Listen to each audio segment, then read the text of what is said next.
ایک سوال یہ بھی تھا کہ ذوالقرنین کون ہے؟ یہ کون ہے؟ یہ سمجھیے کہ اس صدی تک تقریباً 1300 برس تک ہمارے مفسرین ان کے علم میں نہیں تھا کہ کوئی اتنا بڑا بادشاہ ہو رہا ہو جتنا بڑے بادشاہ کا ذکر ابھی ذوالقرنین کے حوالے سے آئے گا،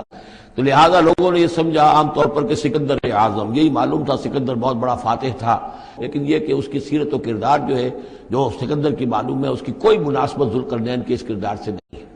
ذوالقرنین اصل میں ایران کے بادشاہ تھے، اور ایران اس وقت دو ملکوں میں اوپر میں منقسم تھا، ایک پارس پرانا کہلاتا تھا جس سے فارس کا لفظ بنا ہے، اور دوسرا مادہ تھا، میڈیا یا مادہ۔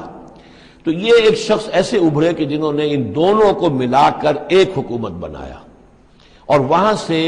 سلطنت ایران کا جو یوں سمجھیے کہ جو ان کا ایک سنہرا دور ہے اور ان کی عظمت و سطوت جس کی کہ وہ بہت زیادہ جس پر فخر کرتے ہیں، تو وہاں سے وہ دور شروع ہوا، اور انہوں نے پھر اس علامت میں کہ میں نے دو ملکوں کو جوڑ کر ایک بنایا ہے، اپنے تاج کے اندر دو سینگ لگا لیے تھے،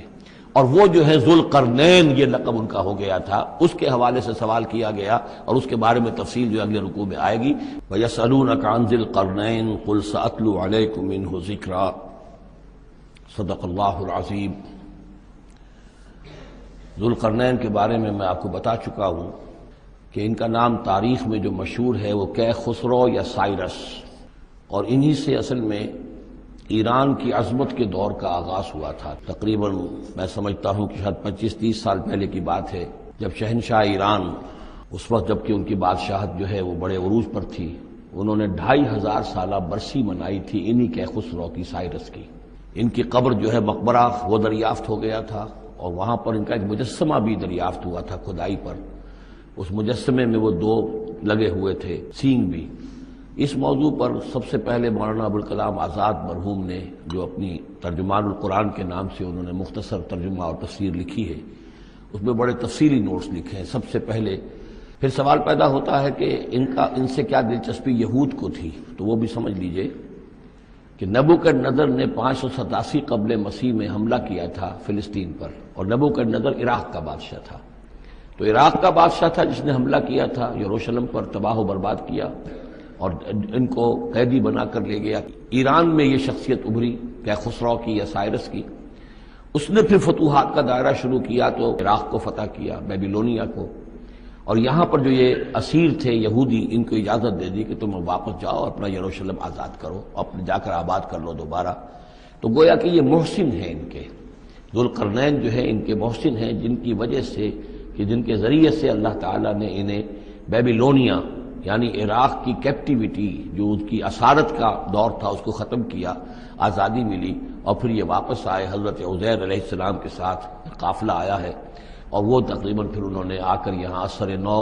اس شہر کو بھی آباد کیا، اور ہیکل جو ہے حضرت سلیمان علیہ السلام کا بنایا ہوا جو وہ عبادت خانہ تھا اس کو دوبارہ تعمیر کیا۔ اس اعتبار سے ذوالقرنین جو ہے وہ ان کی تاریخ میں ایک معروف شخصیت ہے۔ تاریخ سے معلوم ہوتا ہے کہ انہوں نے پھر ایران کی پہلی حکومت کو کنسولیڈیٹ کر کے پارس اور مادہ کو ملا کر ایک سلطنت ایران بنائی۔ پھر ان کی فتوحات کے 3 دائرے ہیں۔ ایک مہم ان کی شمال کی طرف گئی، بحیرہ کیسپین جو ہے، اور ادھر سے جو وہ بلیک سی ہے، بحیرہ اسود، ان دونوں کے درمیان جو پہاڑی سلسلے ہیں، یہ شمال کی طرف جو ہے تیسری مہم گئی۔ وَيَسْأَلُونَكَ عَنْ ذِي الْقَرْنَيْنِ، اور اے نبی آپ سے پوچھ رہے ہیں ذوالقرنین کے بارے میں، قُلْ سَأَتْلُو عَلَيْكُم مِّنْهُ ذِكْرًا، ان سے کہیے میں عنقریب تمہیں اس کے بارے میں کچھ حالات بتاتا ہوں۔ اِنَّا مَكَّنَّا لَهُ فِي الْأَرْضِ، ہم نے اسے زمین میں بڑا تمکن عطا کیا تھا، غلبہ عطا کیا تھا، وَآتَيْنَاهُ مِن كُلِّ شَيْءٍ سَبَبًا، اور ہم نے اسے ہر طرح کا ساز و سامان، وسائل و ذرائع، تمام اسباب جو ہیں فراہم کر دیے تھے۔ فَأَتْبَعَ سَبَبًا، تو انہوں نے پھر ایک مہم تیار کی، حتیٰ اذا بلغ مغرب الشمس، جب وہ پہنچ گئے سورج کے غروب ہونے کی جگہ، وجدها تغرب في عین حمیۃ، تو انہوں نے دیکھا اسے ڈوبتے ہوئے، وہ ڈوب رہا ہے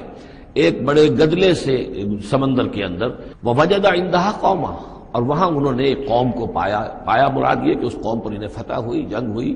انہوں نے ان کو شکست دی، اور وہ قوم گویا کہ اب ان کے رحم و کرم پر ان کی گویا کہ وہ محکوم ہو گئی۔ قلنا یا ذوالقرنین اما ان تعذب و اما ان تتخذ فیہم حسنا، کہ یا اے ذوالقرنین تمہیں اب پورا اختیار ہے، چاہو تو یہ جو مفتوح قوم ہے تمہاری اسے تم سزا دو، عذاب دو، ستاؤ انہیں، یا یہ کہ تم ان کے اندر اچھی روش اختیار کرو، ان کے ساتھ حسن سلوک کرو۔ قال، انہوں نے کہا اما من ظلم، جو کوئی ظالم ہے، بے انصاف ہے، ہو سکتا ہے اس سے مراد کفر اور شرک بھی ہو. فسوف نعذبہ ثم یرد الی ربہ فیعذبہ عذابا نکرا، تو اسے تو ہم عذاب دیں گے، سزا دیں گے، اور پھر وہ لوٹایا جائے گا اپنے رب کی طرف، پھر اس کا رب اس کو عذاب دے گا جو اصل عذاب ہے، برا عذاب، سخت عذاب.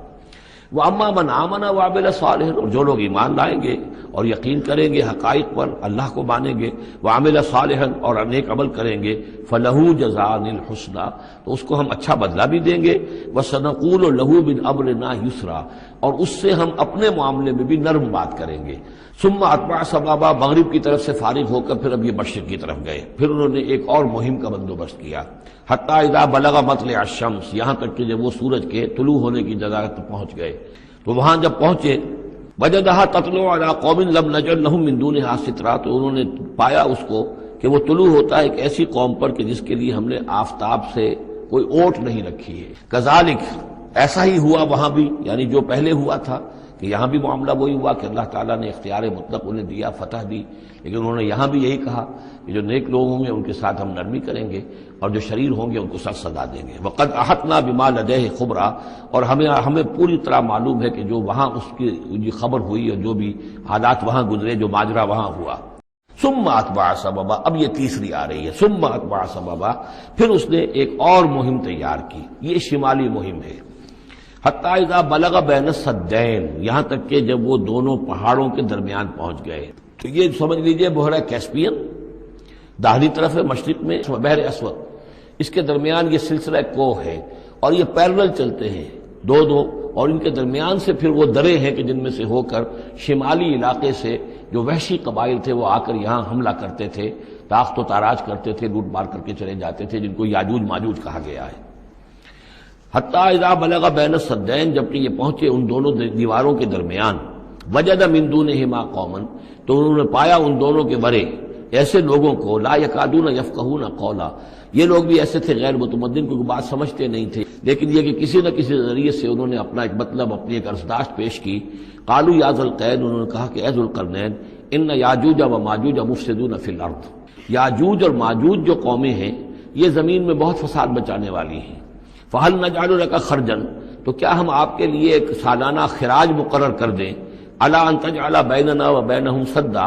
اس کے عوض کہ آپ ہمارے اور ان کے درمیان ایک سد تعمیر کر دیں، ایک دیوار حائل کر دیں کہ وہ ہم پر حملہ آور نہ ہو سکے، یعنی درے کو بند کر دیا جائے. یہاں یہ سمجھ لیجئے کہ یاجوج ماجوج سے کیا مراد ہے. حضرت یافس علیہ السلام، جو تین بیٹے تھے حضرت نوح علیہ السلام کے، سام، حام، یافس. سامی نسل کے بارے میں تو ہم نے بہت کچھ سمجھ لیا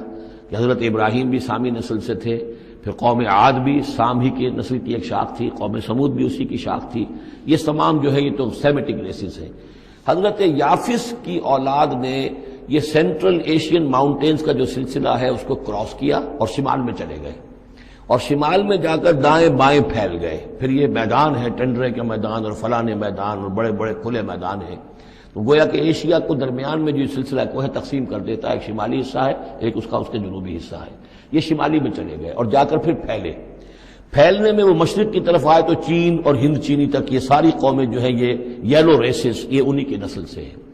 اور مغرب میں چلے تو روس، اور روس سے ہو کر روس کے ساتھ ملتا ہوا علاقہ اسکینڈینیوین کنٹریز کے ساتھ، پھر وہاں سے وہ اتر کے، اور یورپ کے بھی جو یہ مغربی ممالک ہیں، اینگلو سیکسنز جو ہیں،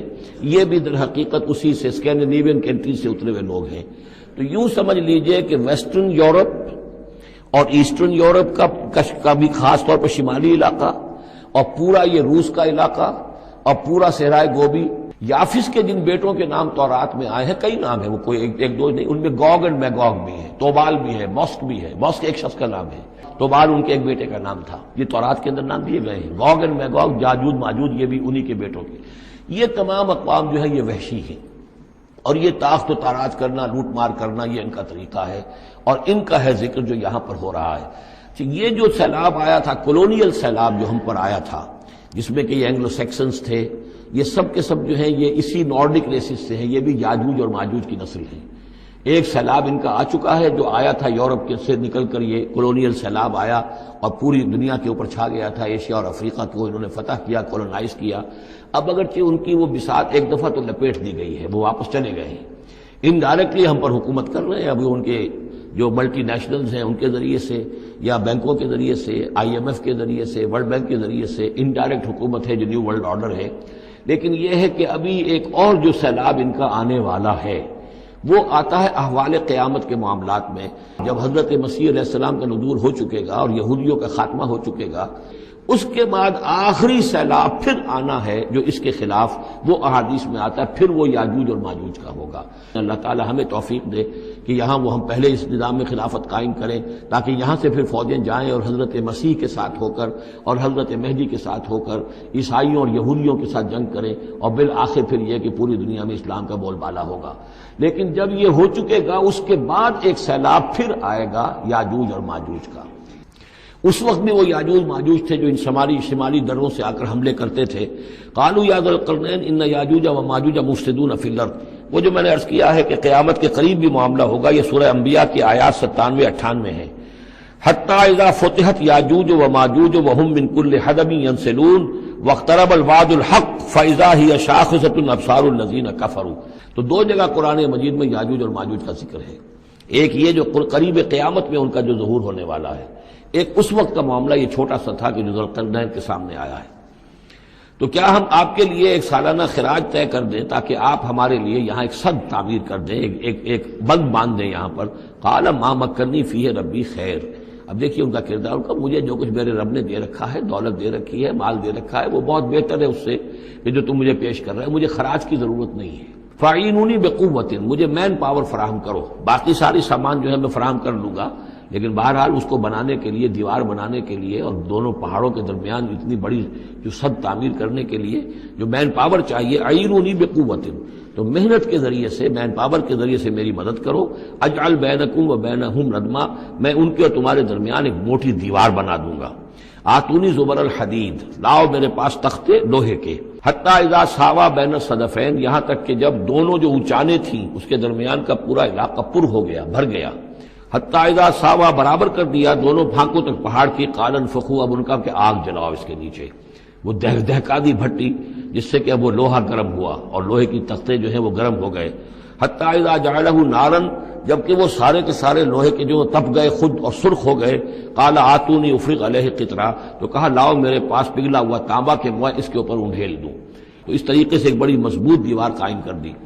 اس دیوار کے جو آثار اب بھی موجود ہیں، یہ داریال اور دربند کے درمیان یہ کشادہ راستہ ہے اب بھی، یہ ویسٹ کوسٹ جو ہے کیسپین کا، اس کے ساتھ اس کی لمبائی 50 میل اور اس کی اونچائی 29 فٹ اور 10 فٹ چوڑی یہ دیوار تھی۔ فمستطاعوا ان یظہروہ، تو انہوں نے کہا کہ اب یہ لوگ نہ تو یہ اس کے اوپر سے آ سکیں گے، اس کو نہ چڑھ سکیں گے، وما استطاعوا لہ نقبا، نہ اس میں کوئی سوراخ لگا سکیں گے، نقب لگا سکیں گے۔ قال ھذا رحمۃ من ربی، یہ سب اتنا بڑا کارنامہ کر کے بھی انہوں نے کہا یہ سب رحمت ہے میرے رب کی طرف سے، میرا کوئی کمال نہیں، یہ سب اللہ کی طرف سے ہے۔ فَإِذَا جَاءَ وَعْدُ رَبِّي، اور جب میرے رب کا وعدہ آئے گا، جَعَلَهُ دَكَّا، وہ اس پوری دیوار کو جو ہے ریزہ ریزہ کر دے گا، ختم ہو جائے گی دیوار۔ وَكَانَ وَعْدُ رَبِّي حَقًّا، اور میرے رب کا وعدہ جو ہے وہ حق ہے، سچ ہے، پورا ہو کر رہے گا۔ وَتَرَكْنَا بَعْضَهُمْ يَوْمَئِذٍ يَمُوجُ فِي بَعْضٍ، اب جب یہ وقت آئے گا اللہ تعالیٰ کا قیامت کا وقت، تو ہم چھوڑ دیں گے اس روز ان کو، یہ ایک دوسرے میں گتھم گتھا ہو جائیں گے۔ اور معلوم ہوتا ہے کہ واقعتاً آخری جو بھی اس دنیا کا اللہ تعالیٰ نے جو بھی ایک نظام سوچا ہوا ہے، اس میں جو قیامت سے پہلے کا سب سے بڑا واقعہ پھر یاجوج و ماجوج کا ظہور ہوگا۔